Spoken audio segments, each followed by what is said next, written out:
Ayan, galing si Madam sa Thailand. So, meron siyang binigay sa akin. Ito, para sa mukha, face powder. Ayan. Ang tagal ko nang hindi bumibili ng mga ganito. Kasi, ano na lang yung ginagamit ko eh. Yung settings powder. Kapag natapos na ko. Tapos ito, sabi niya may ano to, may skin. Hindi ko alam kung anong gagawin ko din dito. Kasi sabi niya may sling daw. Ayan o, may sling.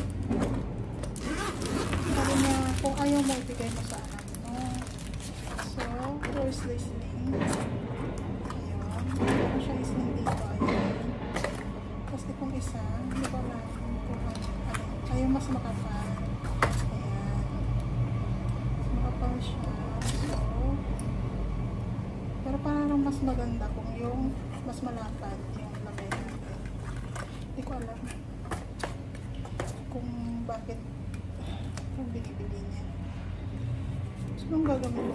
Pwede naman. Pang travel. Very useful sa mga gadgets. Cellphone. Ano, tapos para sa ibang lugar na picture para hindi sila tapos dito yung same. Try natin. And yung ano niya, yung bakal siya.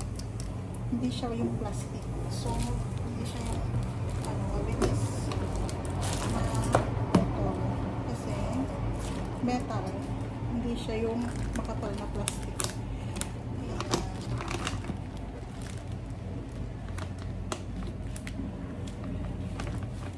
Yung mga anak ko, mga mahilig mag-travel na may mga camera, ganyan.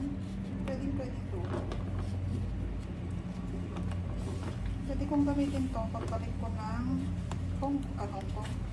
ng bagyo. Dito ko na lang ilagay yung mga tripod, kakasya naman, tapos yung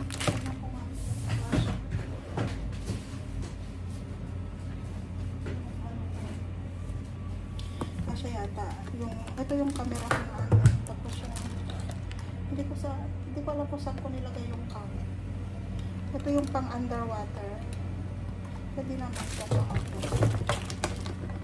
kaysa sa pag mo ilagay pwede. Oh, pwede. Pati yung tripod. Try na sa tripod ko eh. Yung malaki. Yan. Ay. So, try natin ilagay. Kung kakasya. Very useful, madam. Yung binigay natin sa akin. Ayan, tamang-tama pala. Tapos yung mga kineminisu. Pwede. Hindi ko alam kung saan ko nalagay yung camera ko eh. Ang cam ko. Andito pala. Ayan. Yung cam nito. Andito yung ano niya, yung isang casing niya. Ayan. Pwede.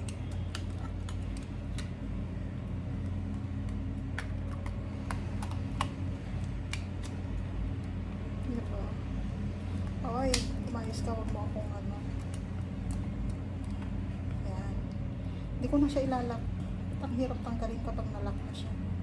Tapos pwede din naman nakaganyan lang sila dyan. Para hindi sila ano. Tamang-tama. Diba?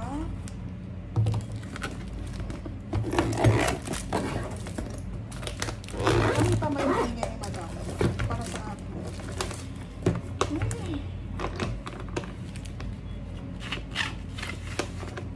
Sling lang siya. Ayan o. Sling lang siya. Sandali lang. Paano ba natin niya ano? Sorry ha kung magalaw. Ayan. Sling lang. Pinagagalaw lang. Diba? Saan ka? Saan ang ano? Saan yung kukumpunitin mo? Para naman ako magkukumpuni ng ano? Ng tag nito? Anik-anik sa mga lababo, ganyan. Yung mga tools. Saan yung mga tools? Andiyan na po. Ayan. Diba? Yung mga tools mo yung pang ano pala. Ayan.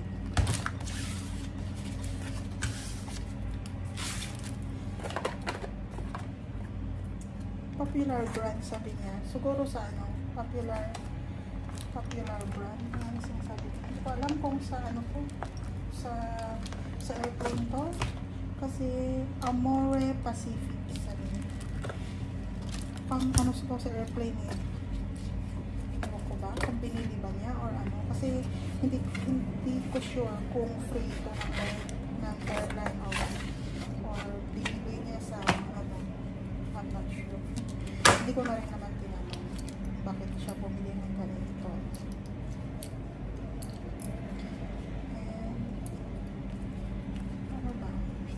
Ano ba?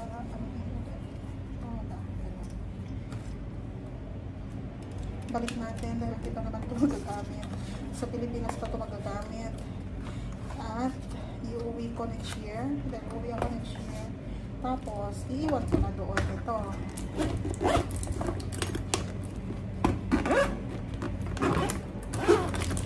Very useful to. Pag ilalagay mo sa luggage mo.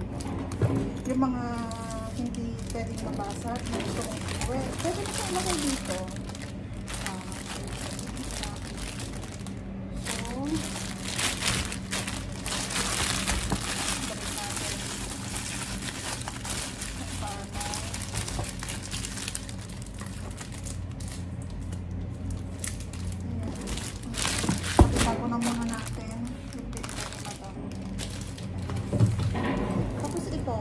Tinanay ko na dito sa kamay ko. Hindi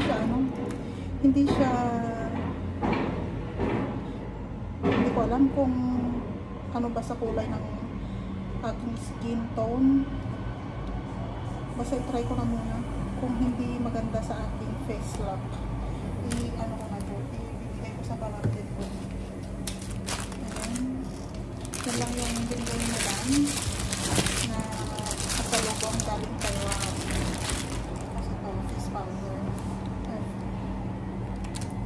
So, yun lang naman yung kanyang kasalubong. Diba? Kasi ito. I-try ko ulit ito kasi dapat matagal itong nag-charge. Para matagal din siyang magamit. Ilang hours din. Ito kapag na-charge ng 15 hours, nagagamit ko siya ng dire-diretsyong oras. 9 hours to 10 ko siya nagagamit. Kahit na nandyan lang sa labas o na magre-record, pwede. Dinala ko ito sa Pilipinas before, pero hindi ko rin siya nagamit. Kasi, nagkakaubusan ng charger. Laging busy ang mga charger, kaya hindi ko siya na-full charge kung hindi ko rin nagamit. Dahil useless din lang. Kapag hindi mo siya na-full charge ng properly, ng 15 hours, ang bilis din malobat. So, useless din lang. So, sa luggage lang siya, kahit dala-dala ko, kahit one. Hindi ko siya, kahit one time, hindi ko siya nagamit sa Pilipinas. Kaya sabi ko, pag uuwi ako next year, I will make it sure na lahat, although lahat naman ng mga USB wire, dala-dala ko lahat kasi may mga pangalan yan. Kung anong mga charger yan. Ito, dala-dala ko to. Ito, nandito lahat ng mga, like ito, yung sa mini fan ko, which is ito. Yan, dala ko yan. Tapos, ito, yan, ito yung charger niya, yung USB. Ito yan.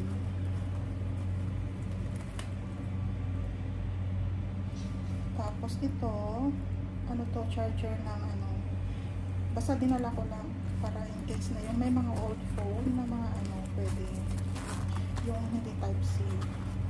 Tapos yung earpiece ko ng C Fold 2 ko na Samsung.